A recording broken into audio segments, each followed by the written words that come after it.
Hey y'all, this is Billy from Perma Pastures Farm. We're going to talk about something a little bit differently today, and something that could almost be helpful to a number of you people out there that take your animals in to get processed. Okay, so what do we have in front of us? Obviously a chicken, and this, by the way, is one of the ones we processed, which is pretty evident when you see all that wonderful yellow fat right there. This here is another animal we processed. This is pork. But particularly, this is a part of the ham. I usually break my hams. You can have one ham, you can do it whole, you can brine it, you can do a traditional ham. But what I typically do with the hams is that just like I would with a pork butt, or essentially as a pork shoulder, the hams, I break them down into individual muscle groups and I use them in exactly the same way I would a pulled pork. But this is one we processed ourselves. This one right here is the main topic of discussion today. This is beef, and it's a roast. Now, anybody that's ever brought in an animal to get it processed at a typical processing plant, let's say it's a beef, pork, whatever the case may be, they have standard cuts.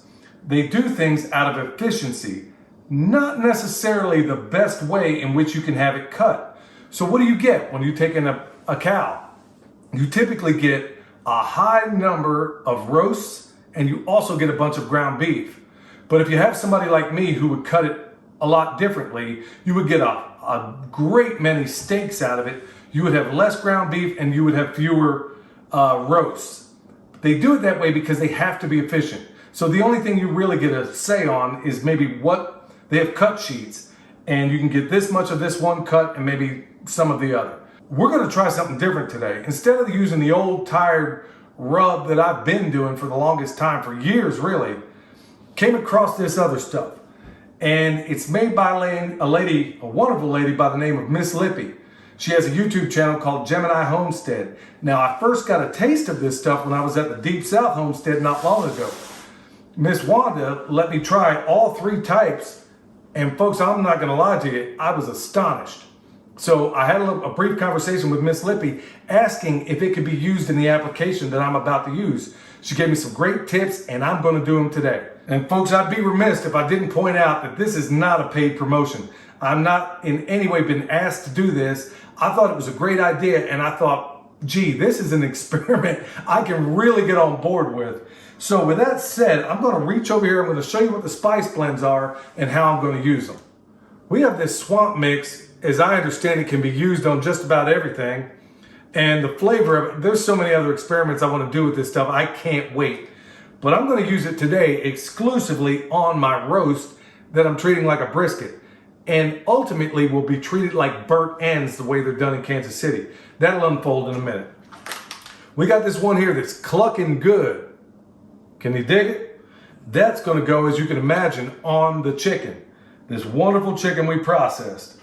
And this here is the porkin' good. And as you can see right here, this stuff, everything, I mean, what's beautiful about this spice blends is that she's formulated them in such a way where it has a Cajun flavor, which is a flavor I absolutely love, but I never tried anything Cajun specifically on the smoker. So all of this stuff has a Cajun hint to it, and I just want to see how those spices are going to marry up on the smoker. In no way is this anything even remotely close to anything I've done before in terms of a rub. In fact, the one I use on everything. So it's going to be interesting to see how this stuff unfolds when I use specific rubs for specific things. Now this here swamp mix, I'm going to go kind of liberal on it like I do any other rub.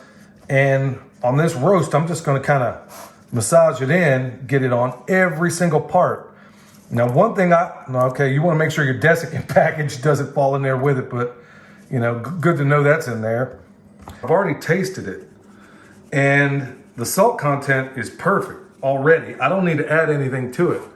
I'll get this stuff on here all the way around. I'm going to hit every single side of it, and I'm just going to get it in there.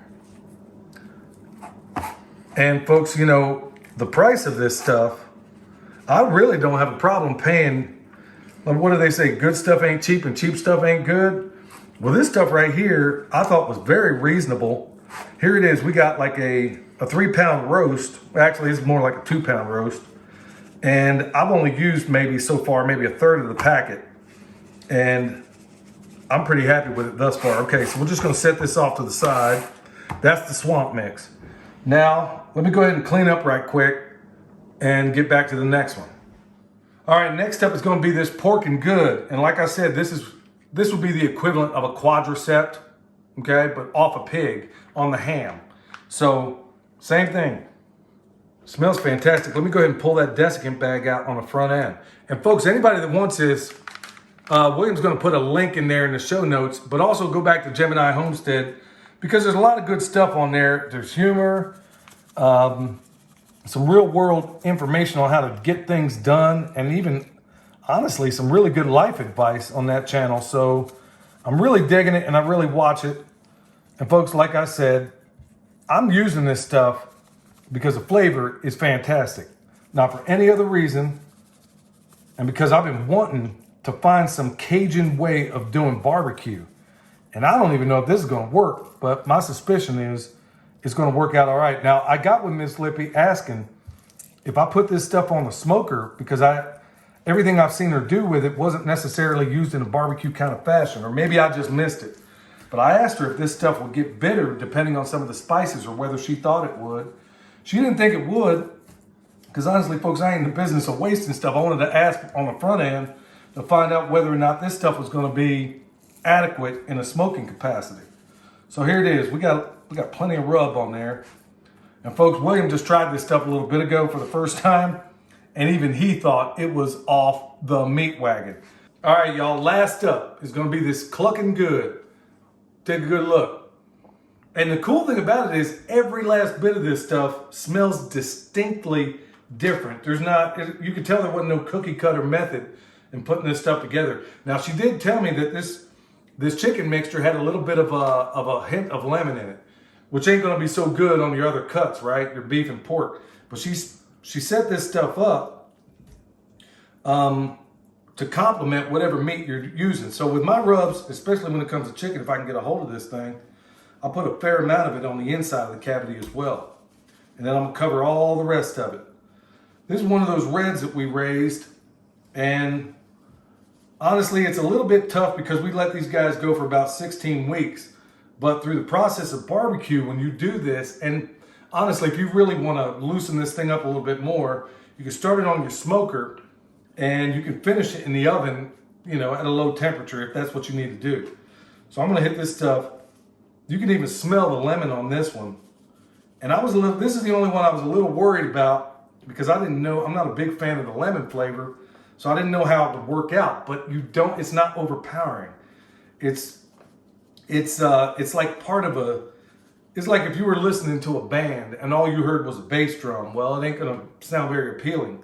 But the way she set this up is that every single spice, it seems, complements one another. Folks, I'm not overselling this and I ain't being paid to do this. I love to barbecue, I love to cook, and when Miss Wanda down at Deep South let me try this stuff, I was like, all right, it's on. I have got to try this. So there we go. We got the clucking good, we got the swamp mix, and we got the pork mix also. Now, William tried a little bit of it, and he was sitting there saying, and I got to agree, that this stuff would be great if you were to make homemade potato chips and you sprinkle some of that stuff on there. It would be off the hook. But we haven't yet tried the experiment, and I'm kind of, I guess, I have certain expectations. I'm hoping this thing turns out as good as I'm hoping. Put a little bit more up inside there. All right, so it looks like a little mess in here. Let me get cleaned up, and then we're gonna take a trip on out to the smoker. All right, here we are at the smoker. Got it off and running with a bunch of oak in there, because it'll complement pretty much all these flavors. So let's just go ahead and, yeah, buddy, that's what I'm talking about. I'm gonna put my pork on this side. This ain't a how to barbecue kind of video, folks. This is just a trying out stuff kind of video. We're gonna put the beef here, and I'm gonna put the chicken right here for now, okay?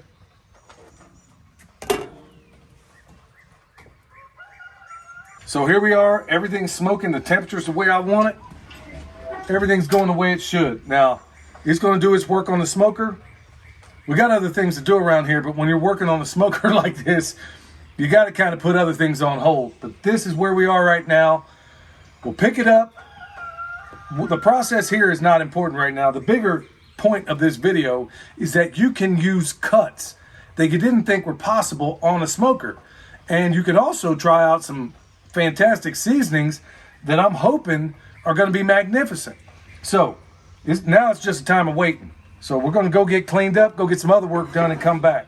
All right, it's been a couple hours later, and this thing's smoking. Let's take a look at everything.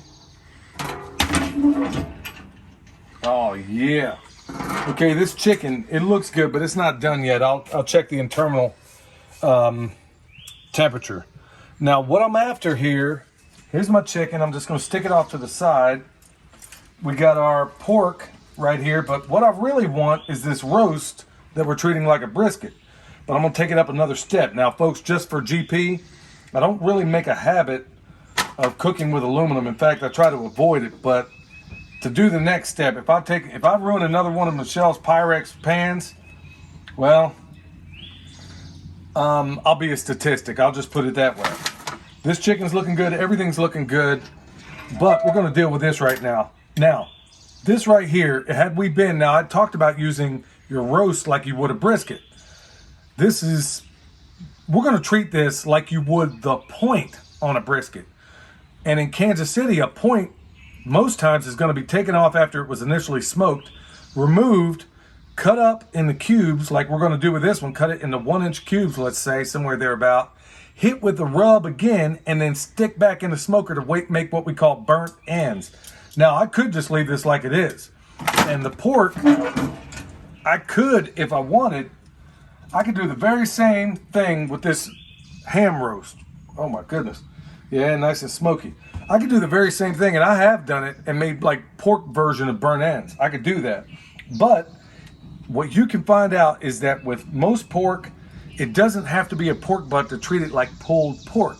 You can do the same thing with a ham, but most people just don't know it. So we're gonna stick this right back in here. We're gonna take this inside, and I'm gonna show you the next step. All right, so we kind of let the juices kind of stabilize a little bit. It's still gonna come out of there. Now this would be considered sacrilege in most cases. There's gonna be a little blood come out here because it's not quite cooked. But I'm just gonna chop this thing up, and I thank God I still got some kind of edge on the end of this because Michelle was using this knife. And when she gets a hold of a knife, there ain't no telling what's gonna happen with the future of that said knife. Okay, we're just gonna cut this down, real simple. This thing is a little hot, so I gotta use these tongs to kind of hang on to it. And you can make the cubes as big as you want. I'll just start here. And I'm gonna make them like so. Now you're probably thinking, oh man, you're gonna lose all your moisture. That's really not gonna happen here. We like our burn ends about like that. And folks, there is no reason you can't do this same thing with a pork butt. And in fact, it was fantastic. We're gonna take this partially cooked meat, stick it in there. Cut this one down the middle. And just remember that depending on the roast, you're not gonna have a high fat content, but you can still get the same effect. In fact, in most cases, you'll find it indistinguishable from a regular brisket, or even the point on that brisket, which is typically what you make your burnt ends out of. But I think you're gonna like how this turns out. Almost to some extent looks like prime rib.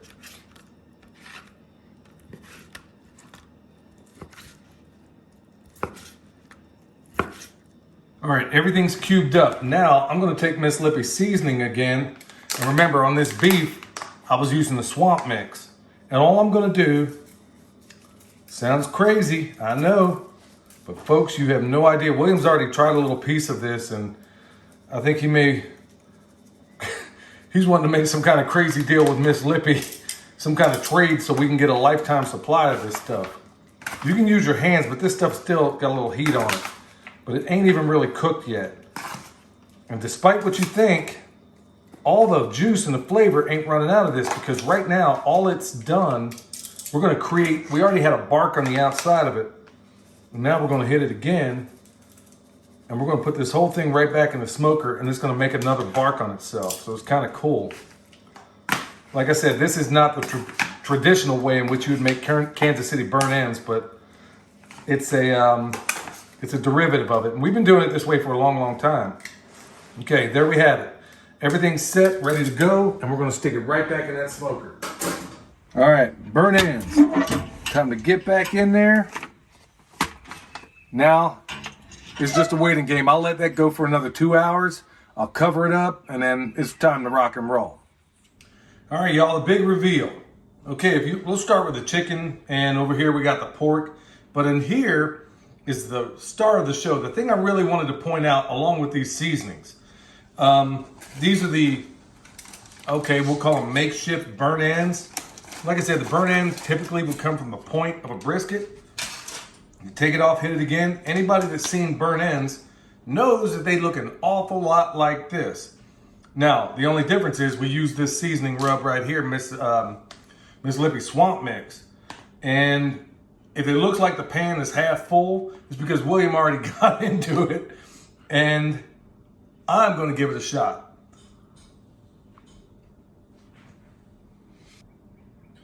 Folks, I'm not overstating it when I say that was magnificent. I've eaten plenty of barbecue. I've eaten a lot of Kansas City barbecue, burn ends, enough of my weight times 10 probably. And these are and even though they're not made from the point of a brisket, they were made from a roast. It is on another level because it has that Cajun seasoning. It has a little bite to it. Nothing nothing you can't handle, but that is on another level. Now let's try this clucking good. I'm gonna just take a leg off right here. And if it looks a little dark, I think it's not burned by any means. It's not over smoked. I bet it has something to do with the paprika she probably put in there, because every time it almost has the same effect, I think, as a blackening kind of spice. So let's try this Barnyard Pimp and see how it is.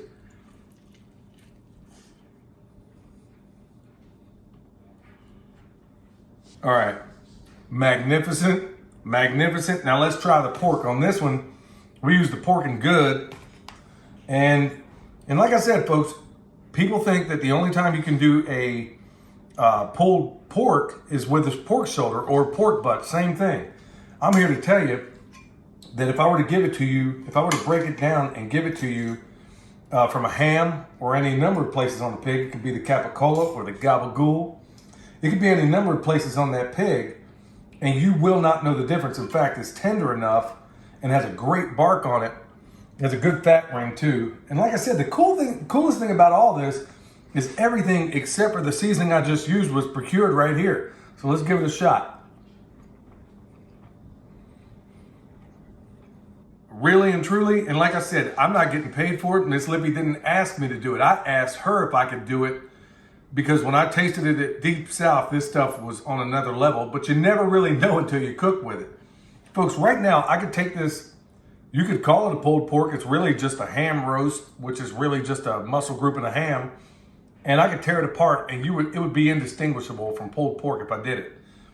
These homemade burn ends made out of the roast, the thing most people put in a crock pot or use any number of other ways. This has not only been transformed by making it into burn ends, but adding this Cajun mix to it. This is literally Cajun barbecue. And I gotta be honest with you, folks, it's totally unexpected, but it is absolutely fantastic. So I'm going to tell you straight up that I'm going to reach out and buy more of this stuff.